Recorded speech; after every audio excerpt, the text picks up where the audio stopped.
All right. Good day, everybody. Happy May. It's almost the end of May. June's right around the corner. We are here today with Dean David Spalding of Iowa State University Ivy College of Business. I'm so excited about this. So Dean David Spalding is the Raisbeck Endowed Dean, and I wanted to tell everybody a little bit about the amazing Dean Spalding. So Dean Spalding leads Iowa State University Ivy College of Business. Now, his background is super interesting. So he served in a leadership role at Dartmouth College in Hanover, New Hampshire, so East Coast.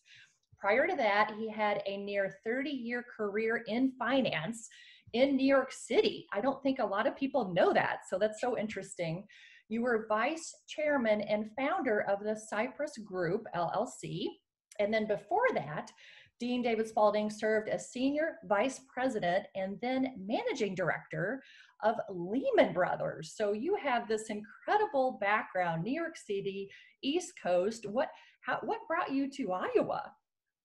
Yeah, so I had a wonderful career in New York City, and I loved working in finance in the world's financial capital, and that was really great. But I ultimately decided that I'd had enough of that life, enough of that lifestyle, and was really looking to be in a field that had a better mission, had a higher mission than the mission that we pursue on Wall Street. And so higher education is something I've always had a passion for. My father and mother were first generation college. It made a huge difference in their lives. I've seen it make a huge difference in the lives of colleagues throughout my career. And so having the chance to be part of that transformation was really something that I wanted to get engaged in as I withdrew from my business career. So initially, the president of my alma mater, Dartmouth College, asked me to come up and work for him. So I worked up there for 8 years.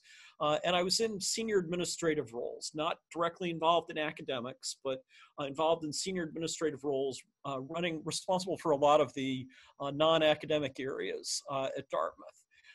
But I really wanted to get more directly engaged in that educational mission, more directly engaged in working with students, working with faculty. And so when the opportunity came up to come to Iowa State as the dean of the then College of Business at Iowa State University, I was thrilled to have the opportunity. We've also got family here in the Midwest. My wife is from the Quad Cities, so not that far away, so it fit from a family standpoint. But I just got very caught up in the land-grant mission here at Iowa State. Of an accessible education, a practical education, and being engaged with the people of the state of Iowa. Well, Dean David Spalding, I mean, what you've done for the Ivy College of Business is incredible. You're one of our big inventors and thought leaders in this state. I mean, it's absolutely amazing. You're always developing new programs. You're really pushing the envelope on what do area businesses need, and you're just a dynamo, and I'm just so thrilled to know you, and I know I probably speak for many other people too. So fill us in on how you're doing at Ivy College of Business. Maybe, I know you're growing, you're expanding. I've seen all of your great social media on your construction projects, so fill us in on all the cool things you're up to right now.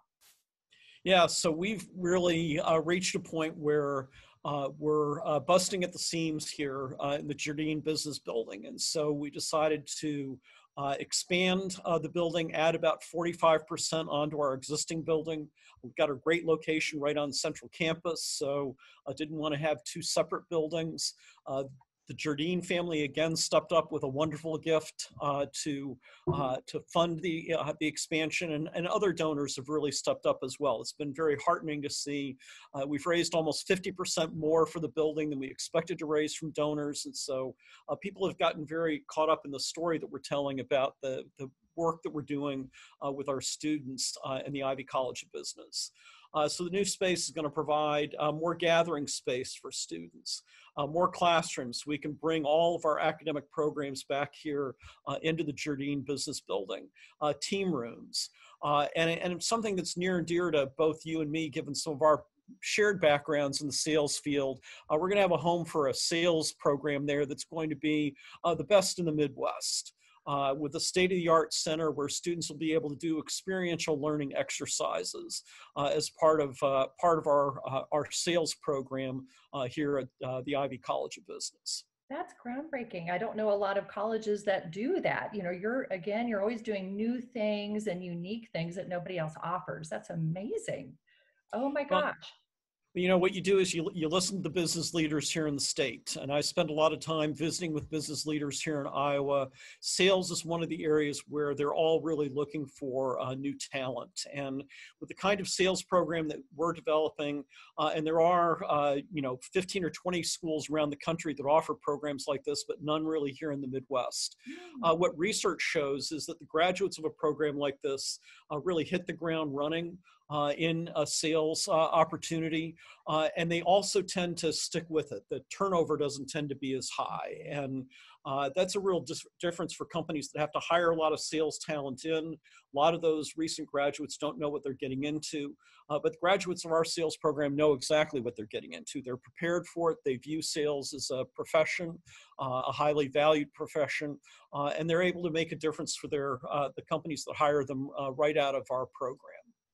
Wow. Okay. Well, neat. I wish I could go back and do that program. That sounds amazing.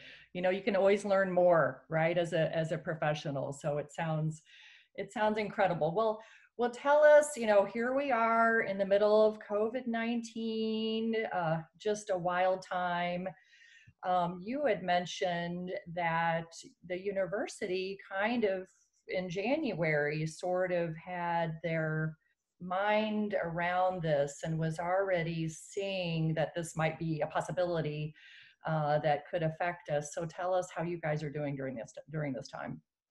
Yeah, so this has been unprecedented for everyone around the world, and I do want to start by saying how much I support and understand what people are going through dealing directly with this virus, whether it's those who have it or those on the front line helping those who are going through this terrible illness. And so really thinking of them all the time.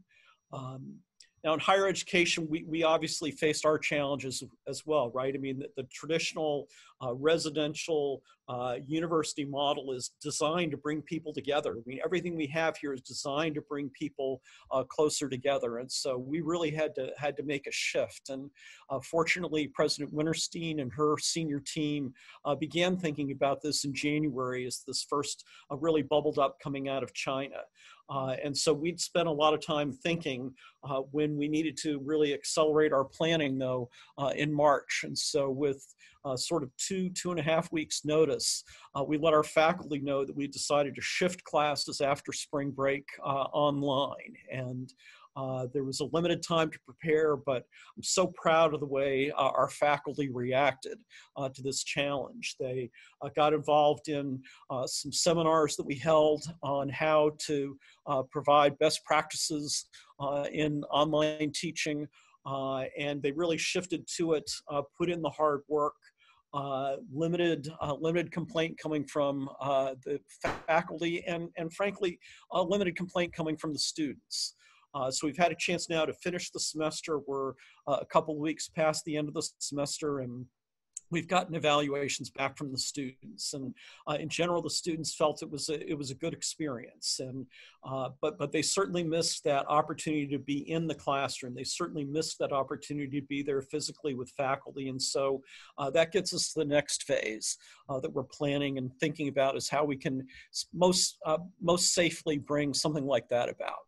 Yeah, any word at all? I know we're anxiously waiting, and schools across the country have announced different plans entirely. Like NYU in New York City, they're going back to regular classes in the fall, and then you've got Cal State that's 100% virtual in the fall. So it's interesting, the different spectrum. Any word at all on what? Yeah. So the great thing is our regents at the beginning of April declared that we were going to be back open with students on campus in the fall. And so that set a very clear direction for us. And so what we're thinking through, though, is how much the fall of 2020 can really look like the fall of 2019.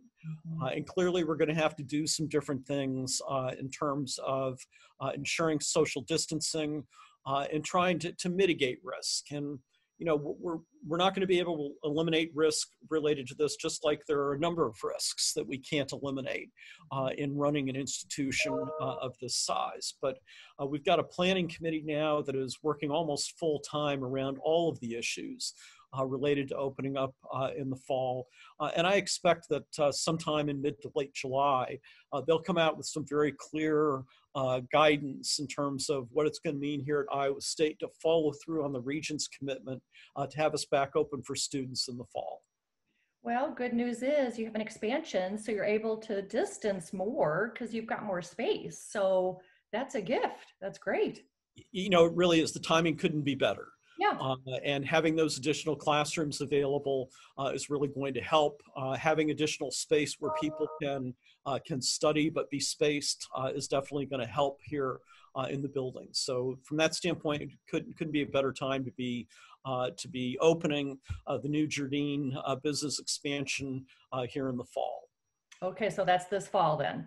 That's this fall. So we're planning on having it in use by September and doing our official ribbon cutting in November in connection with a football game. And certainly looks right now like there's going to be football as well. I thought it was heartening to hear Jamie Pollard's announcement yesterday that they're planning ahead for a full season of football and up to 50% in the stands in Jack Trice Stadium.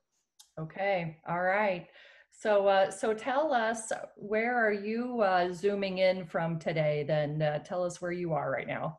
Yeah, I'm in my office actually in the Jardine Business Building. And so what I've found is that the broadband is very reliable here, and most of my faculty and staff are able to work from home. And so I'm somewhat isolated here in the building.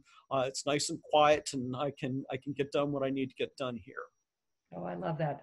Well, tell us a little bit about you personally, some passions that you have, and tell us about what you like to do in your free time. If you have any of that now, you're probably so busy, especially with, all these extra things on your plate, but yeah. Well, if you look at the spectrum of things that I'm most interested in, we have, my wife and I have a real passion for travel. And obviously that isn't working out so well right now. And we were planning on a trip to Europe this summer, and obviously have put those plans aside at this point, and we're looking forward to a great staycation here in Iowa. So we've really enjoyed being here in Iowa, and so we're gonna take advantage of some time here to explore more of the state as part of some time off. I enjoy reading. And that is something that one can do on an isolated basis during the COVID. And I also enjoy playing a little golf, not necessarily well, but playing a little golf. And golf is a sport that also works well with social distancing. Any favorite book that you have been really taken with lately that you might recommend by chance? Yeah, so I'm a fan of mysteries, and I've been reading a series lately about a police detective in Quebec province in Canada who operates out of a small town or operates in a small town that's just north of the Vermont border, which is where we lived when we were working at Dartmouth. And so it's great mysteries, but it's also part of the country that I really love. Oh, nice.